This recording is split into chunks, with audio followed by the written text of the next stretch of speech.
هر آدمی که به جایی رسیده خیلی سختی کشیده، پوستش کنده شده. آدمایی که کارهای بزرگ کردن انگیزه‌شون از یک خشم یا تحقیری معمولاً بلند شده، از یک دیده نشدنی بلند شده. این بزرگترین انگیزه است. یعنی من میخوام بگم اگر همراهیت نمی‌کنن، اگر تشویقت نمی‌کنن، اگر بهت سرمایه ندادن، اگر اصلا پدر مادری نداری که بهت سرمایه بدن، you are lucky، تو خیلی خوشبختی.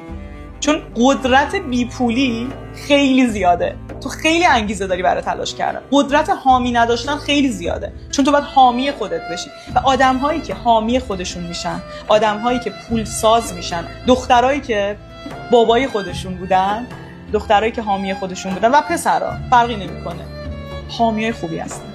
چون میدونن حامی نداشتن یعنی چی، میدونن پارتی نداشتن یعنی چی. من مدیون همه آدم‌هایی ام که جوابمو ندادن، که بهم نگفتن. من دست همه اون آدمایی رو که نادیدم گرفتن میبوسم، چون اونا باعث شدن من به ورژن بهتری از خودم تبدیل بشم.